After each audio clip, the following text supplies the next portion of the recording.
Believe it or not, basketball is right around the corner. This season is shaping up to be one of the most exciting in years, as a lot of contenders reloaded and have legitimate title aspirations. Today, I'm making 4 bold predictions for the 2023-24 NBA campaign. Without further ado, let's get into it. The Grizzlies are a play-in team.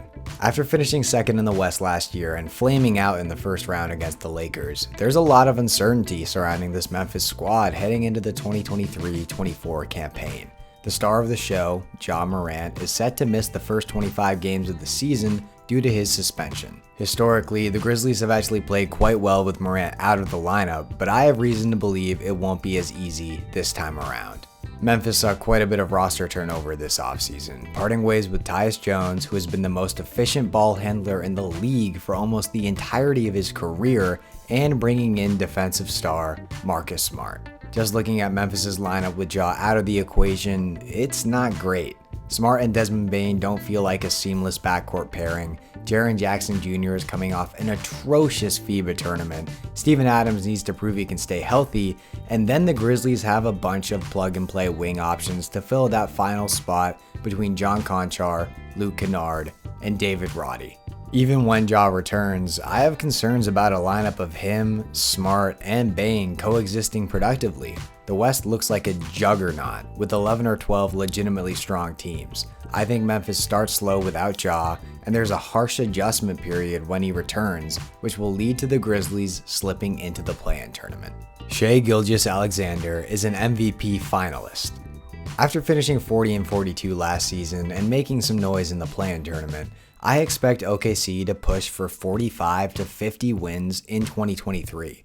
On paper, that may seem like a lot with how tough the West is, but I really am that high on this squad. Shai is already putting up MVP caliber stats. He racked up 31.4 points, 5.5 assists, 4.8 rebounds, and 1.6 steals per game in 2022. So if that win total bump does happen, what's stopping him from being a real contender for the award? Oklahoma City boasts a young, exciting squad with one of the best front offices in the league led by Sam Presti and a great young coach in Mark Daigneault. This is a team people want to see succeed, led by a player who is widely beloved across the league. As we all know, narratives play a huge role in the MVP race, so it's important to already have people on your side entering the season. There's a sense of voter fatigue for this award, with the general sentiment being that Joel Embiid won it last season just because people didn't want to see Nikola Jokic win it for the 3rd straight time. As we saw in the playoffs, that decision probably ended up being a mistake. As a result though, I'm expecting a younger star to emerge as the leading candidate this year. There are obvious guys like Luka Doncic and Jason Tatum, but don't sleep on Shai making a legitimate case for himself. The Cavs make the Eastern Conference Finals. I was quite bullish on the Cavs entering the 2022-23 playoffs, and obviously they struggled mightily against the Knicks and let me down. That said, this team somewhat quietly had one of the best off seasons out of every organization in the league.